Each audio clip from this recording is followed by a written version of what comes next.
اليوم عيد فالسعادة سنة نقشت على قلب فأهدته انشراح. عشنا الرقي مع الحبيب وصحبه في رحلة هي للحزين المستراح. اليوم عيد فالسعادة سنة. على آله وأصحابه أجمعين. أما بعد، عيد مبارك، عيد مبارك، عيد مبارك. Alhamdulillah, nashukuru Mwenyezi Mungu ambaye ametuwezesha kusaidia uweze kutimiza siku 32 za mfungo wa Ramadhani. Katika tumeanza kufunga tukiwa na watu wengi, lakini baadhi yao wameishia njiani. Kuna waliofunga siku 7 wakaondoka, na kuna waliofunga wiki moja wakaondoka, na kuna waliofunga, na wale walioondoka haukuwa ni ujinga wao kwamba hawakutaka kufika katika siku hii ya leo, lakini mapenzi ya Mwenyezi Mungu ndiyo aliyofanya kabisa. Ndugu za 47, mimi sina maneno mengi sana. Kama jukumu langu la kutoa salamu za Eid nikiwa ni kiongozi wa mkoa, nitajikita kwenye mambo yanayohusu imani kubwa kwa serikali yao. Hawakuwa na matatizo kama yaliyojitokeza kwa watu wa aina nyingine.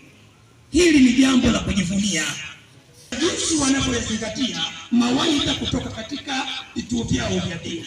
Lazima tujipongeze, lakini pia nitumie nafasi hii kutoa masikitiko yangu juu ya baadhi ya vikundi vya dini ambavyo vilijionyesha wazi kwamba wao walihitaji uchaguzi ule utumike katika misingi ya kidini. Wamefeli, lakini walijitokeza wakajinadi kana wao ni watu wa dini, lakini ndani yake wamejibisha basi la kisiasa. Ndugu zangu, utulivu huu tulionao katika nchi hii unatokana na kila mmoja kufanya majukumu yake kwa namna ambavyo aliapa. Lakini tukiacha majukumu tulionayo na tukaingia katika ushabiki, hakika tutakuja kujutia. Leo tunazungumza habari ya Irani pamoja na majirani zake, lakini maelekezo viongozi wa nchi hii ni ya kidemokrasia, na kama ni ya kidemokrasia kila dini inafanya shughuli zake. Kama leo taasisi zetu za kidini zinafanya kazi zao pasi na kuingiliwa na serikali, tafsiri yake tujikite katika maendeleo yanayotuhusu sisi Waislamu. Imamu amezungumza hapa tena, amezungumza ufasaha mkubwa. Vituo hivi vinahitaji kuhudumiwa na Waislamu. Yale tunayoyatafuta ya wanasiasa, yale hayatuhusu sisi. Kuna sunna, ndivyo sivyo? Kwa hiyo haya ndio yanayoendelea, na watu wale wapo kule hawajakosa watu nchini mwetu, wapo mawakala wao, wapo ndio hao wanaopiga makelele kwa makanisani.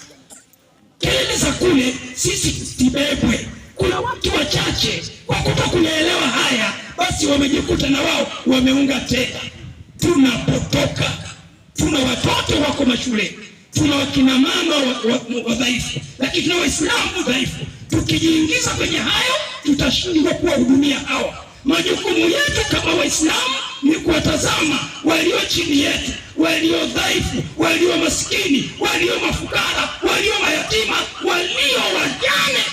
Hawa wanataka kutazama na sisi Waislamu. Tukienda kwenye majukumu hayo, hawa tutapochia nani? Nilitaka hayo pia niyazungumze.